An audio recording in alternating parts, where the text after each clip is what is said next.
3월 12일 목요일 요한복음 12장 12절에서 19절까지 말씀 읽고 오늘 말씀 나누겠습니다. 그 이튿날에는 명절에 온 큰 무리가 예수께서 예루살렘으로 오신다함을 듣고 종려나무 가지를 가지고 맞으러 나가 외치되 호산나 찬송하리로다 주의 이름으로 오시느니 이스라엘의 왕이시여 하더라. 예수는 한 어린 나귀를 만나서 타시니 이는 기록된 바 시온 따라 두려워하지 말라 보라 너의 왕이 나귀 새끼를 타고 오신다함과 같더라. 제자들은 처음에 이 일을 깨닫지 못하였다가 예수께서 영광을 얻으신 후에야 이것이 예수께서 대하여 기록된 것임과 사람들이 예수께 이같이 한 것임이 생각났더라. 나사로를 무덤에서 불러내어 죽은 자 가운데서 살리실 때에 함께 있던 무리가 증언한지라. 이에 무리가 예수를 맞은 것은 이 표적을 행하셨다함을 들었음이러라. 바리새인들이 서로 말하되 볼지어다. 너희 하는 일이 쓸데없다. 보라 온 세상이 그를 따르는도다 하니라. 아멘. 오늘은 12장 1절부터 볼게요. 12장 1절에 보면 어떻게 시작이 되죠? 12장 1절, 6월절 열세 전. 그러니까 엿새 후에 예수님은 6월절 어린 양으로 죽으십니다. 죽으러 예루살렘에 가기 전 오늘 본문 12장에 보면 예수님이 어디에 가시죠? 베다니에 가십니다. 베다니에 누가 살았죠? 나사로, 죽었다 살아난 나사로, 그리고 마리아, 마르다 남매가 살고 있는데 이곳 베다니에서 이 남매가 예수님을 위해서 잔치를 벌입니다. 마리아가 비싼 향유를 붓죠. 이 향유는 잔치 때 부었던 값비싼 것이었습니다. 자, 그러자 이 모습을 본 유다가 비난을 하죠.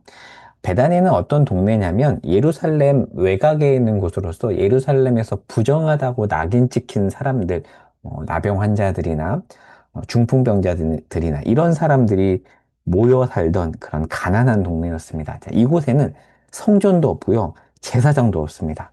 자, 그런데 지금 오늘 본문 12장에 보면 제사장도 없는 부정하다고 낙인 찍힌 이 베다니에서 참된 예배가 드려지고 있습니다. 반면에 예루살렘에서는 성전도 있고 제사장도 있지만 참된 예배가 드려지지 않고 있고요. 예배의 대상이 하나님이 아니라 뭐가 되어가고 있죠? 돈과 권력이 예배의 대상이 되어가고 있습니다. 그리고 재미있는 건 뭐냐면 여러분 요한복음 1장 19절에서 12장을 표적의 책이라고 했잖아요. 첫 번째 표적이 뭐였죠? 7개 표적 중에서 첫 번째 표적이 가나의 혼인 잔치였습니다. 잔치. 그런데 오늘 본문 12장에 나오는 나사로의 소생 사건을 통해서 지금 베다니에서 예수님에 대한 잔치가 벌어지잖아요. 그러니까 잔치로 시작한 표적이 잔치로 끝이 납니다. 근데 마지막 잔치는 어디서 벌어지죠? 초라한 베다니에서 벌어집니다.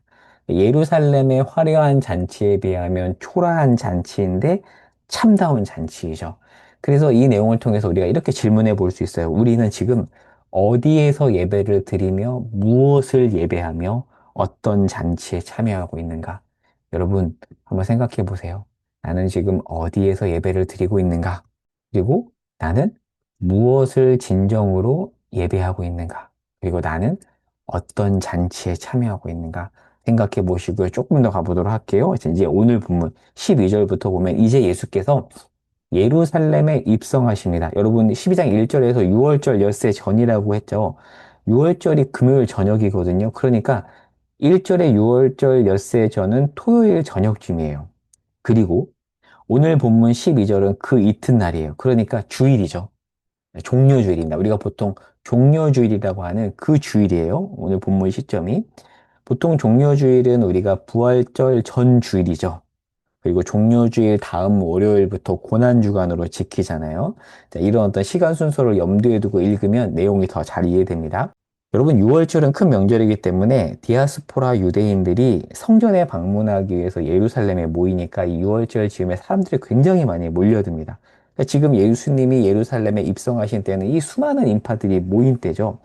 요세푸스가 쓴 유대 전쟁사라는 책에 보면 명절에만 남자만 270만 명이 모였다라는 기록이 있는데 아마 요세푸스의 과장된 표현일 수는 있는데요. 아무튼 엄청나게 많은 인원이 모였다라는 것을 드러내는 것 같아요. 그러니까 지금 한두 명이 아니에요. 뭐 100명, 200명이 아니라 수많은 인파가 지금 예루살렘에 모였습니다. 바로 이들. 아마 이들은 나사로 소생 사건을 보고 예수님을 따라왔던 이들로 보이는데 이들이 종려나무, 종려나무 가지를 흔들면서 호산나, 찬송하리로다 호산나라고 예수님을 향해서 외칩니다. 자, 그런데 왜 이렇게 외쳤을까요?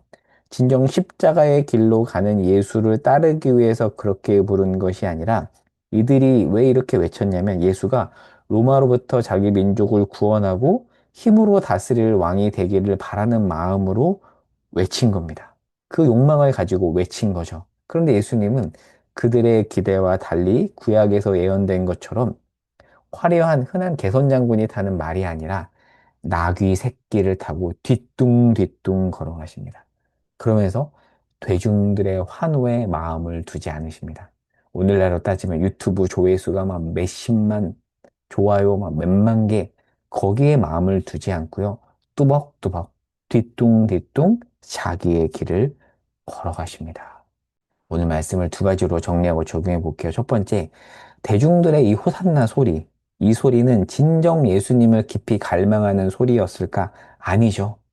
겉으로 볼 때는 하나님을 찬송하는 소리이지만 그 이면에는 욕망에 찬 바람이 있었습니다. 여러분, 우리가 예수님을 향해서 주님이라고 부르는 그 소리는 어떤 소리일지에 대해서 오늘 말씀을 통해서 돌아보면 좋겠습니다. 진정 예수님이 가신 그 좁은 길을 같이 가고자 하는 마음에서 교회에서 주님을 향해서 기도하고 주님을 부르는지, 찬송을 부르는지 아니면 내 욕망을 담은 바람은 아닌지에 대해서 우리가 조금 더 레디컬하게 우리를 돌아보면 좋겠습니다. 두 번째입니다. 유대인들은 압제 속에서 예수가 로마를 정복할 왕이 되기를 바랬는데요. 예수님은 이러한 대중들의 기대를 깨버리고 화려한 군마가 아닌 나귀 새끼를 타고 예루살렘에 입성하죠. 성인 남자의 무게도 감당하지 못하는 그 나귀 새끼를 타고 뒤뚱거리는 예수님의 모습이 너무 낯설지 않습니까? 사실 수많은 군중의 소리에 부합하지 않는 모습이죠. 그러나 예수님은 어디에 귀를 기울이시죠?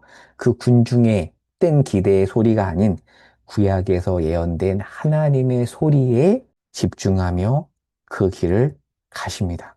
오늘 하루 여러분 군중의 소리, 우리 주변에 여러 소리들이 들리잖아요.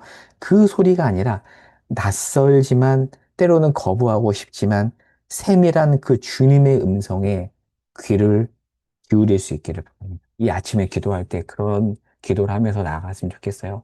우리 주변에 무수히 많은 소리들이 들리잖아요. 그 소리가 아니라, 야, 너 이렇게 해야 돼. 너 그 잘못됐어.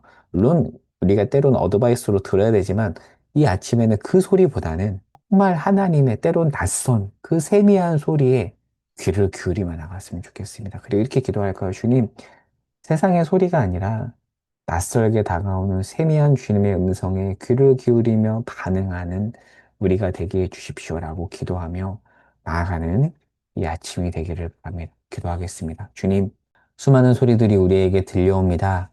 그 소리에 귀를 기울이기보다는 세미하고 때로는 낯선, 때로는 거부하고 싶은 그 주님의 음성에 귀를 기울이며 나아가게 하옵소서. 예수님의 이름으로 기도합니다. 아멘.